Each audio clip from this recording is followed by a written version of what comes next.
C'est une initiative du groupe Prestige, qui est une innovation, une initiative de Thiessois, très attachée à le terroir, que nous avons eu cette rencontre aujourd'hui appelée Ronde publique, qui est aussi une démarche de promotion. On a eu un débat de fond extrêmement utile avec des contributions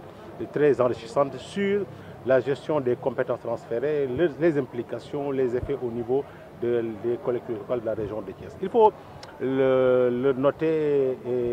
de façon claire, la gestion des compétences transférées relève d'un élément majeur de la décentralisation.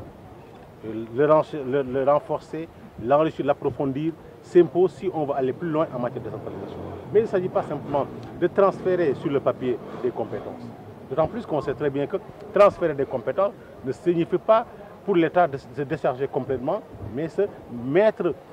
les collectivités locales au cœur de cette gestion-là, de cette responsabilité. Mais ça n'aura de sens que lorsque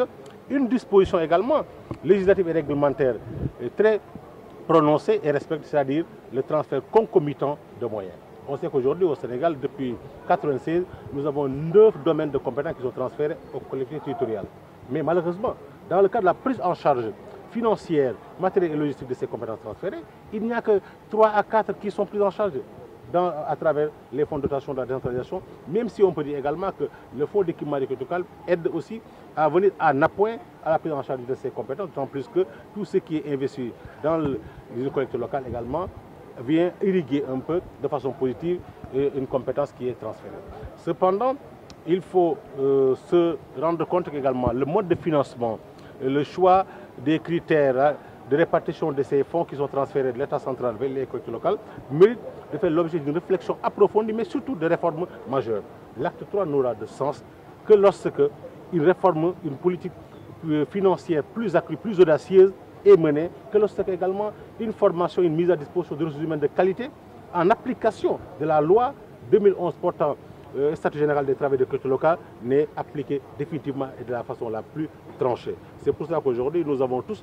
convenu qu'il est utile que le gouvernement du Sénégal, en relation avec les pouvoirs locaux, sans complaisance ni parti pris, en arrive à travailler sur le relèvement du pourcentage prélevé de la TVA annuellement, c'est-à-dire passer de 5,5% à 15 voire 20%. Vous savez très bien que c'est avec ces montants-là que l'État finance la décentralisation, mais aussi revenir sur cette bonne idée du BCI décentralisé. Le budget consolidé d'investissement qui doit être décentralisé a été testé dans certaines régions avec 2 secteurs, l'éducation et la santé. Il y a eu des pièges, il y a eu des sabotages, il faut oser le dire, mais aussi il y a eu des limites objectives au niveau des collectivités locales. Si on n'a pas de ressources humaines de qualité, on n'a pas les moyens d'exécuter de l'argent transféré, mais naturellement, on ne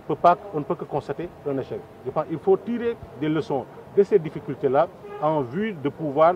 réussir une nouvelle politique du budget, de promotion du budget consolidé d'investissement transféré au niveau des collectivités territoriales, mais surtout aussi faire confiance aux élus locaux, promouvoir la bonne gouvernance à travers également des rapports très sains et de confiance entre le niveau central et le niveau local, d'autant plus qu'il faut toujours le rappeler, je le dis avec insistance, une collectivité locale est un démembrement de l'État. Un élu local est un agent de l'État. Il ne doit pas y avoir, si on éloigne la politique politicienne des rapports entre ces 2 acteurs majeurs, de contentieux, de conflits de compétences, encore moins de blocage entre les 2 entités.